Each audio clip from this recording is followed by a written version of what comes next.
स्त्री ही अत्यंत सुंदर अशी परमेश्वराने निर्माण केलेली एक मूर्ती आहे आणि स्त्रीचा सदैव सन्मान केला पाहिजे.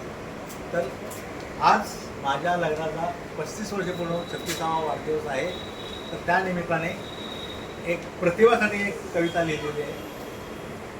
प्रतिभा, तुझ्याबरोबरचं जगणं हे सुंदर आहे. काही जण पराधीन असतात, काही जण स्वराधीन असतात, पण तू संसाराधीन आहेस. वाव. तूच माझे जीवन गीत आहे, तूच माझी संगीत सरगम आहेस. फुलांचा रातराणीचा वास तुझ्याच भोवती असतो. तुझ्याबरोबरचा जीवन प्रवास अत्यंत सुंदर आहे. माझ्या ओठावरचे गीत तुझ्यासाठी आहे. अल्लड वारा पाऊस धारा फक्त तुझ्यासाठी आहे. समुद्राच्या लाटेवर तुझ्याबरोबर नाचावंसं वाटतं. नौकेवरती कधी झोकात फिरावंसं वाटतं. तुझ्यासाठी प्रेमात अखंड बुडावंसं वाटतं. तुझ्याबरोबरचा जीवन प्रवास सुंदर आहे.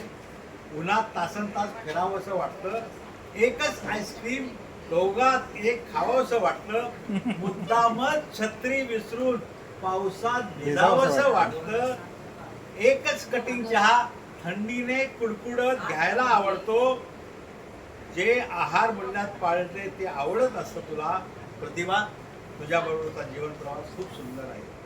उपवन येऊरचा पाऊस आज खुणावतो आहे डोंगर माथ्याचा.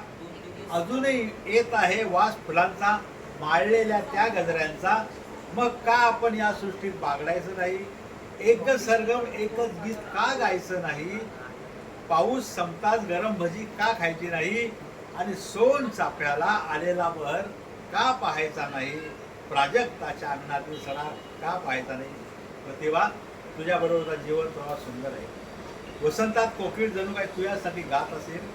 नको नको म्हणताना फिरणं देश विदेशात होत आहे. मुक्कामाला कधी देश असेल तर कधी परदेश. जसा देश तसाच आपल्या दोघांचा वेश असेल. तुझे तेथेही नटणं मुरडणं रुसणं हे फक्त माझ्यासाठी असेल. तेथेही तुझ्याबरोबरचा जीवन प्रवास सुंदर असेल. धन्यवाद.